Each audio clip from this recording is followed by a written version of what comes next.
শান্তি আলোচনার অচলাবস্থা কাটাতে লন্ডনের ডাউনিং স্ট্রিট আজ পরিণত হচ্ছে কূটনৈতিক কেন্দ্রবিন্দুতে। ইউক্রেনের প্রেসিডেন্ট ভলোদিমির জেলেনস্কির সঙ্গে ইউরোপীয় নেতাদের বৈঠকে রাশিয়া ইউক্রেন যুদ্ধ, ভবিষ্যৎ নিরাপত্তার সীমান্ত সংক্রান্ত সিদ্ধান্তই হবে প্রধান আলোচ্য বিষয়।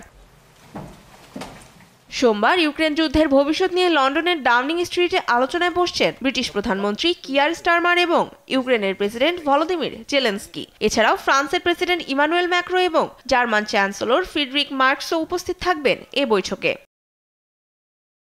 দুই দেশের শান্তি আলোচনাকে দ্রুত এগিয়ে নিতে যুক্তরাষ্ট্র যে চাপ দিচ্ছে তা নিয়ে জেলেনস্কির অবস্থান এখনো বেশ সতর্ক। যুদ্ধের পর ইউক্রেনের সেনাবাহিনী কেমন হবে এবং পূর্ব দানবাস অঞ্চলের রাশিয়ার নিয়ন্ত্রণ সংক্রান্ত দুটি বড় ইস্যু নিয়ে এখনো অচলাবস্থা রয়েছে রাশিয়া ও ইউক্রেনের মধ্যে। তাই শান্তি আলোচনা ও পরবর্তী পদক্ষেপ নিয়ে গুরুত্বপূর্ণ আলোচনা করবেন তারা।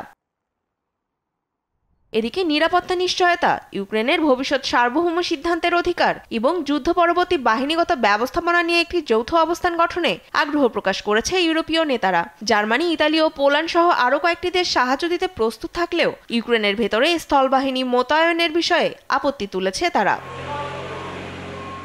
যুদ্ধবিরতি দ্রুত বাস্তবায়ন করতে যুক্তরাষ্ট্র যে নতুন শান্তি পরিকল্পনা দিয়েছে তা ইউরোপের নিরাপত্তা কাঠামোকে দুর্বল করে দীর্ঘমেয়াদে আরো বড় ঝুঁকি তৈরি করতে পারে বলে আশঙ্কা ইউরোপীয় নেতাদের। তাই লন্ডনের বৈঠককে নিজেদের ভূমিকাকে শক্তিশালী করার সুযোগ হিসেবেই দেখছেন তারা।